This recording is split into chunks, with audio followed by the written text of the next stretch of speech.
Learning with Wasim में आपको मैं वेलकम करता हूँ। इस ख्वाहिश के साथ हमेशा खुश रहें, मुस्कुराते रहें और लर्निंग करते रहें। सो आज का हमारा टॉपिक ज़रा डिफरेंट टॉपिक है और ये टॉपिक है how to double your income. इस टॉपिक पे जाने से पहले मैं आपको थोड़ा सा कुछ फैक्ट एंड फिगर्स बताऊंगा, जिससे आपको एक अंदाज़ा होगा कि हमारी ज़िंदगी का कौन सा पीरियड ऐसा होता है जिसमें हम अपनी इनकम को डबल कर रहे होते हैं और क्यों बाद में हम अपनी इनकम को इजीली डबल नहीं कर पाते, या हम अपनी रिसोर्सेस से उतना काम नहीं ले सकते जो हम ले सकते हैं। तो चलते हैं। तो फैक्ट एंड फिगर पे अगर हम आ जाएं तो सबसे पहले मैं आपको बताता हूँ कि 16 से 19 साल तक का जो पीरियड है, उस पीरियड में जो इनकम है, उसमें जो वर्कफोर्स है, जो लोग काम कर रहे हैं, उनकी तादाद लगभग 1.7 मिलियन के करीब है। मैं पाकिस्तान के हिसाब से बात कर रहा हूँ। और उनकी एवरेज इनकम जो होती है वो 22,000 के लगभग होती है। इसी तरह अगर आप 20 से 24 साल के पीरियड की बात करें तो इस पीरियड में, इस एज ग्रुप में जो वर्कफोर्स है, उसकी क्वांटिटी तकरीबन 9.7 मिलियन है और उसकी एवरेज आमदनी 27,000 रुपये के लगभग होती है। इसी चीज़ को जब हम 25 से 34 साल पे जाते हैं तो हम इसमें एक बड़ी चेंज देखते हैं और इसमें तकरीबन 2 करोड़ 90 लाख लोगों की वर्क फोर्स होती है और उनकी एवरेज इनकम जो है वो 39,000 होती है। यानी इमीडिएटली अगर आप 20 और 24 साल से कंपेयर करें तो ये ऑलमोस्ट वन हाफ उसकी बढ़ जाती है। इसी तरह हम 35 से 45 साल की बात करें तो इसकी भी क्वांटिटी जो है वर्कफोर्स की, वो तकरीबन 2 करोड़ 60 लाख के लगभग है और यहाँ आमदनी जो एवरेज होती है वो 50,000 पे पहुँच जाती है। तो इसका मतलब ये हुआ कि 20 साल की उम्र से 45 साल की उम्र तक का जो पीरियड है, उस पीरियड में यूजुअली एवरेज इंसान अपनी आमदनी को दुगना कर लेता है।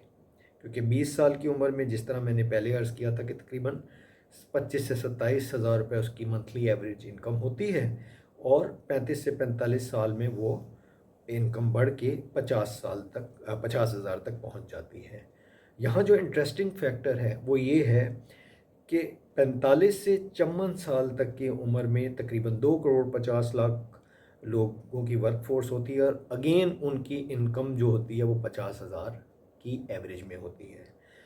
55 से 64 की जो एज ग्रुप है, उसमें अगेन 1 करोड़ 90 लाख लोगों की वर्क फोर्स एवरेज है और उनकी एवरेज इनकम अगेन 48,000 होती है।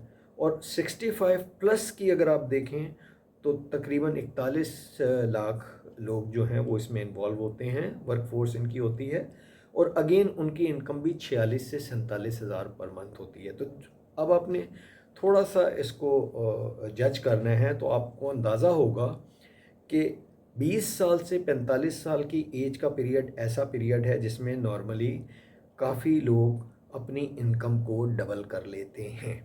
लेकिन उसके बरक्स 45 साल से लेकर 65 साल तक का जो पीरियड है, बल्कि 35 साल से लेकर जो 65 साल का पीरियड है, जो 30 साल पर मुहित है, उसमें नॉर्मली वो अपनी इनकम की रिसोर्सेज को बढ़ा नहीं पाते, डबल नहीं कर पाते।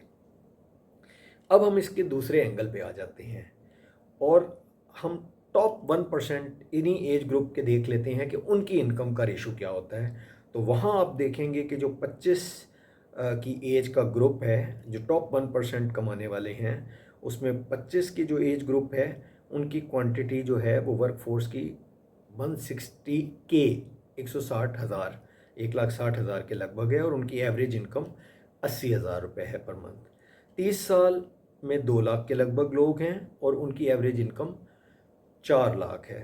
35 साल में ये तादाद बढ़ के 2.5 लाख हो जाती है वर्कफोर्स की और उनकी इनकम जो है वो बढ़ के 12.5 लाख हो जाती है।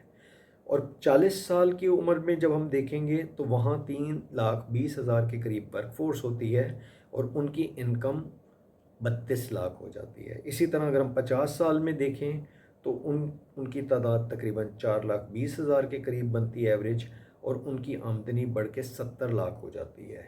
एंड इसी तरह ये आमदनी 65 की एज तक बढ़ती रहती है। तो आप थोड़ा सा डिफरेंस देखें कि एवरेज आदमी की जब हम बात करते हैं तो वो 20 साल से लेके 20 साल से लेके 35 साल तक तो अपनी इनकम को डबल कर रहा होता है, मगर 35 साल से लेके ऑनवर्ड 65 ईयर्स तक उसकी एवरेज इनकम कांस्टेंट रहती है, उसमें कोई ख़ास चेंजिंग नहीं आती। जबकि हम 1% कामयाब लोगों को देखें तो वहाँ हमें पता चलता है कि वो हर ग्रुप में अपनी एवरेज इनकम को डबल कर रहे होते हैं। तो इसके क्या रीज़न्स हैं? बेसिकली जब हम इसकी डिटेल में जाएंगे तो हमें अंदाज़ा ये होगा कि इसकी स्पेसिफ़िक कुछ रीज़न्स हैं जिसको हम कंसीडर नहीं करते, और जिसकी वजह से हम अपनी वर्किंग का फुल पोटेंशियल नहीं ले सकते। और जब हम फुल पोटेंशियल नहीं ले सकते तो फिर हम किसी भी तरीके से अपनी इनकम को बढ़ा नहीं सकते, डबल नहीं कर सकते, कांस्टेंट हो जाती है हमारी इनकम।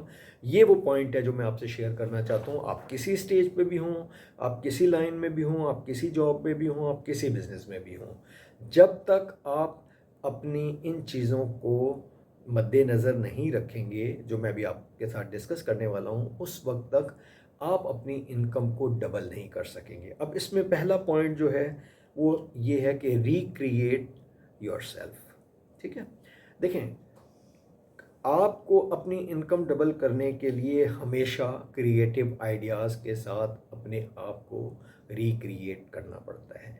आप उसकी मिसाल इस तरह देख सकते हैं कि आप अपने पिछले 5 साल को देखें कि आपने पिछले 5 साल में और इस पूरे पीरियड में पिछले 5 साल से लेके अब तक आपने जो इनकम जनरेट की है और उससे पिछले 5 साल में जो इनकम जनरेट की है उसमें क्या फ़र्क है। अगर तो उसमें बहुत ज़्यादा फ़र्क है, आपने उसको डबल कर लिया, तो दैट मीन्स कि आप अपने नए क्रिएटिव आइडियाज़ को ऐड कर रहे हैं, रिक्रिएट कर रहे हैं। लेकिन अगर ऐसा नहीं है तो फिर आपके रिज़ल्ट सेम रहते हैं, फिर आपकी इनकम में कोई चेंजिंग नहीं आती, वो कॉन्स्टेंटली एक ही स्टाइल के साथ चलती रहती है, वही रेगुलर रहती है, और वो उस हिसाब से बढ़ती नहीं है, क्योंकि उसमें कोई क्रिएटिविटी नहीं होती, उसमें कोई रिक्रिएट नहीं किया होता आपने।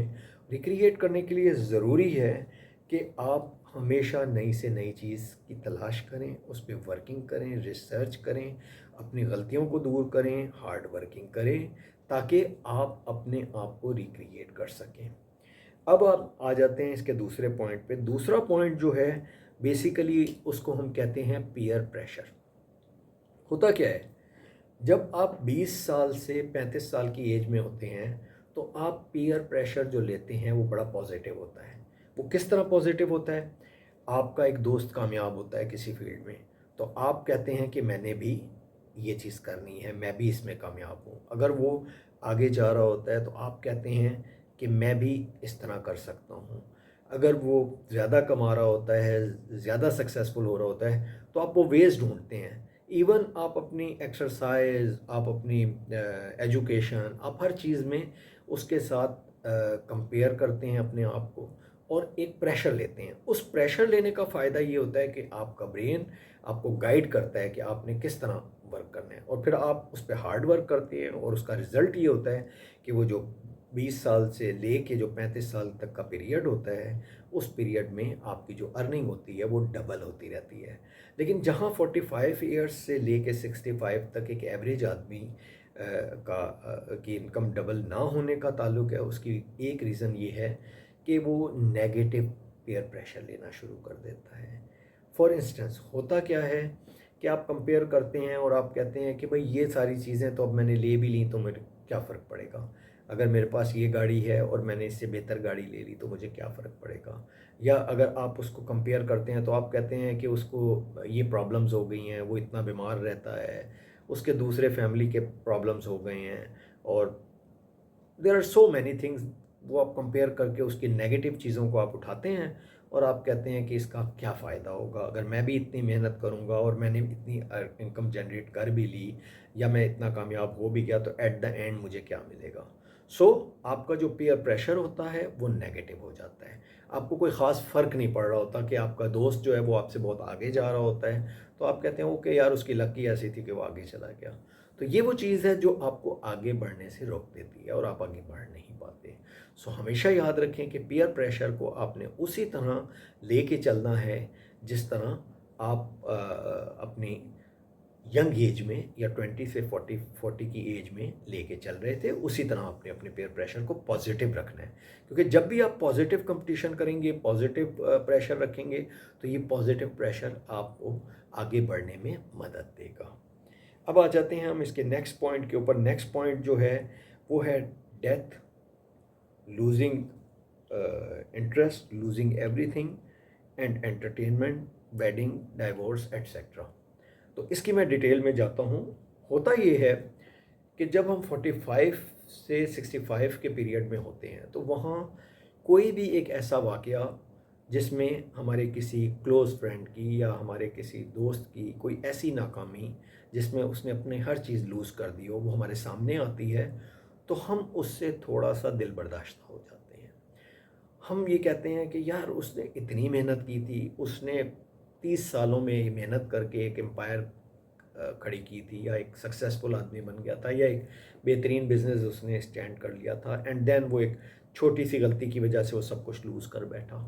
तो हम भी अगर इतनी मेहनत कर लेंगे तो क्या होगा एट द एंड, अगर हमारे से एक भी गलती हुई तो हम ये सब कुछ लूज़ कर देंगे। तो इट्स बेटर कि हम वो अपनी कांस्टेंट इनकम पे ही चलते रहें और इस पे हम गुजारा करते रहें।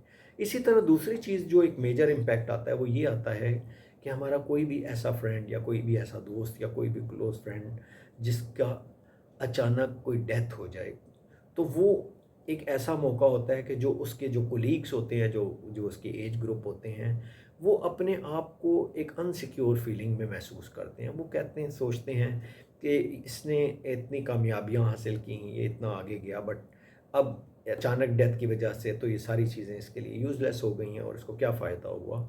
सो उसकी वजह से आप अपनी सक्सेस के ऊपर बहुत ज़्यादा हार्ड वर्किंग या बहुत ज़्यादा क्रिएटिविटी या बहुत ज़्यादा पीयर प्रेशर लेने के बजाय आप उसको छोड़ देते हैं। आप उसको बोलते हैं अच्छा जो चल रहा है वही चलता रहे। ये एक मेन रीज़न होती है कि आप अपनी इनकम को मज़ीद उसमें बेहतरी नहीं ला सकते, और देन फिर वो क्या होता है कि आप अपनी एक ही कांस्टेंट लेवल पे चलते रहते हैं। नेक्स्ट जो पॉइंट है वो हमारा है कंप्रेस्ड टाइम फ्रेम।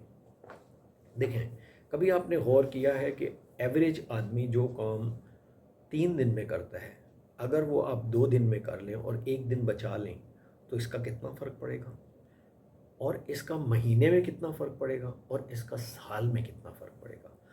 इसको आप दूसरे अल्फाज में इस तरह कह सकते हैं कि अगर आप किसी एवरेज आदमी का काम किसी भी तरीके से आप टेक्नोलॉजी यूज़ करके, आप डिफरेंट लेवरेजेस लेके, आप कोई हेल्प लेके, लर्निंग लेके, कोई एक्सपर्टीज़ लेके, किसी भी तरीके से वो काम जो आम आदमी 2 दिन में करता है वो आप 1 दिन में कर लेते हैं, तो दैट मीन्स कि वो आदमी जो 2 साल में काम करेगा वो आप 1 साल में करेंगे, और वो आदमी जो 20 साल में जितना कमा पाएगा वो आप 10 साल में कमा लेंगे। तो सिंपली आप अपनी सारी कामयाबियाँ इस तरह डबल कर सकते हैं कि आप अपने टाइम फ्रेम को कंप्रेस्ड करें। और उसको कंप्रेस किस तरह किया जा सकता है? सिंपली टाइम मैनेजमेंट के साथ। ये कोई बहुत हार्ड एंड फास्ट रूल नहीं है, कोई रॉकेट साइंस नहीं है। सिंपल आपने करना क्या है कि आपने प्रॉपर प्लानिंग करनी है। आपने देखा होगा कि कई लोग काम करते हैं बड़े हैपहैज़र्ड पोजीशन में करते हैं। लाइक मिसाल के तौर पे मैं जस्ट फॉर एग्जांपल आपने कोई सामान लेके जाना है, तो आपने वो सामान गाड़ी में रखना शुरू किया और बाद में पता चला कि वो गाड़ी में तो पूरा नहीं आ रहा। फिर आपने वो सामान निकाला, उस सामान को निकाल के आपने खोल के उसको रीपैक किया, रीपैक करके फिर उसने गाड़ी के साइड का किया, तो आपको याद आया कि गाड़ी के तो एक टायर में हवा कम है और इसका टायर पंचर चेंज करना पड़ेगा। तो आपने वो सारा सामान बाहर निकाला, टायर बाहर निकाला, टायर को लगाया, फिर सामान रखा, एंड देन आपने गाड़ी स्टार्ट की तो आपको कुछ और याद आया कि मैं कोई चाबी भूल गया हूँ। अब इसी चीज़ को अगर आप प्लान करके करते और आप सबसे पहले गाड़ी में सामान रखने से पहले अपनी गाड़ी को चेक करते जाके कि उसकी कोई फ़िज़िकल हालत कैसी है, कंडीशन कैसी है, और फिर आके उसकी जो उसका बूट है, जो उसकी डिक्की है, उसके हिसाब से आप अपने प्लान को, अपने कार्गो को सेट करते, बांधते, रखते, तो आपका टाइम बचता। और यही वो टाइम मैनेजमेंट होती है जो हर चीज़ में एप्लीकेबल अवेलेबल होती है। हर चीज़ में आप ये चीज़ें कर सकते हैं और ये बड़ी सिंपल होती हैं। जस्ट आप इनको जब एक बार यूटिलाइज़ करना शुरू कर देते हैं कि आप अपने काम को प्लानिंग के साथ करें और प्लान करके देन उसको यूटिलाइज़ करें। आप अपने काम को करने से पहले, अगर आपका आधे घंटे का काम है तो आप पहले 15 मिनट इस काम में लगाएं कि आप प्लान करें कि आपने करना किस तरीके से, और तो बाकी काम वो आपका 15 की जगह 10 मिनट में ही हो जाएगा। लेकिन अगर आप अपने काम को अनप्लान्ड तरीके से करेंगे और काम पहले शुरू कर देंगे, प्लानिंग बाद में करेंगे, तो वो आधे घंटे का काम बिलीव मी 2 घंटे में होगा। सो ये वो टाइम मैनेजमेंट है जो आपने करनी है। ये टाइम मैनेजमेंट करेंगे तो टाइम आपके पास बचेगा, और टाइम जब आपके पास बचेगा तो डेफिनेटली वो आप उसको मल्टीपल यूज़ कर सकेंगे। आप उसको डिफरेंट फील्ड्स में यूज़ कर सकेंगे, आप उसको इन्वेस्टमेंट में यूज़ कर सकेंगे, आप उसमें रिसर्च में कर सकेंगे, आप लर्निंग में कर सकेंगे। There are so many things जिसमें आप अपने टाइम को प्रॉपर यूटिलाइज कर सकेंगे and they pay back to you. Last but not least जो मेरा पॉइंट है वो है चेंज। देखिए, होता ये है कि जब आप 45 की एज पे आ जाते हैं और समहाउ आप थोड़े से सस्टेन कर जाते हैं, तो आप में एक सस्टेनेबिलिटी आ जाती है। एक थोड़ा सा आप सोचने लग जाते हैं कि अगर मैंने ये कामयाबी ले ली तो उसका क्या फ़ायदा होगा, या अगर मैंने बहुत अच्छी गाड़ी ले ली तो उसका क्या फ़ायदा होगा, या अगर मैंने बहुत अच्छा घर बना लिया तो उसका क्या फ़ायदा होगा। तो थोड़ा सा आप कंप्रोमाइज़ करना शुरू कर देते हैं। यहाँ मैं ये बताना ज़रूरी समझता हूँ कि आपके पास अपनी इनकम को बढ़ाने का, डबल करने का कोई रीज़न होना चाहिए, कोई मकसद होना चाहिए, कोई गोल होना चाहिए। क्योंकि जब तक आपके पास कोई गोल नहीं होगा, आप प्रेशर नहीं लेके काम कर सकेंगे। आप प्रेशर लेके काम नहीं कर सकेंगे तो आप क्रिएटिव नहीं होंगे। आप क्रिएटिव नहीं होंगे तो आप बेहतर तरीके से चीज़ों को मैनेज नहीं कर सकेंगे। सो हमेशा एक गोल बना के चलिए, एक मकसद बना के चलिए कि मैं ये कामयाबी क्यों करना चाहता हूँ। और ज़रूरी नहीं है कि उसका मकसद कोई मटेरियलिस्टिक ही हो। आप अपनी लेगेसी छोड़ के जाते हैं। देखिए, जब आप कोई कामयाबी हासिल करते हैं तो वो सिर्फ़ आप तक महदूद नहीं होती, बल्कि आपकी आने वाली जनरेशन्स के लिए वो एक लेगेसी होती है। वो ऐसी लेगेसी होती है जिस पे आपकी आने वाली जनरेशन फ़ख्र करती है। अगर आप किसी फील्ड में इन्वॉल्व हैं, लाइक फोर्ड को लोग आज भी याद करते हैं, इसलिए नहीं कि वो मिलीनियर था, इसलिए कि उसने एक नया सिस्टम शुरू किया जिसके तहत आपकी गाड़ियों की लाइन असेंबलिंग शुरू हुई। तो there are so many examples जिसको आप देख सकते हैं, उनसे आप एनकरेजमेंट ले सकते हैं, और फिर अपना आप गोल फिक्स कीजिए, और उसके बाद आप अपनी एक गोल फिक्स करने के बाद देन आप अपनी इनकम और दूसरी चीज़ों को ड्राइव कीजिए, ताकि आपके पास एक मोटो हो, काम करने का मोटो हो। इसी के साथ मेरी वीडियो काफ़ी लंबी हो गई है तो मैं आपसे इजाज़त चाहूँगा। इंशाल्लाह नेक्स्ट वीडियो में मज़ीद लर्निंग के साथ फिर हाज़िर होऊंगा। उस वक्त तक के लिए इस दरख्वास्त के साथ कि अगर आपको मेरी वीडियो अच्छी लगे तो प्लीज़ इसको लाइक कीजिए, शेयर कीजिए, ताकि मैं भी लर्निंग कर सकूं और मेरे साथ साथ मेरे सारे सुनने वाले, देखने वाले भी लर्निंग कर सकें। अल्लाह हाफ़िज़।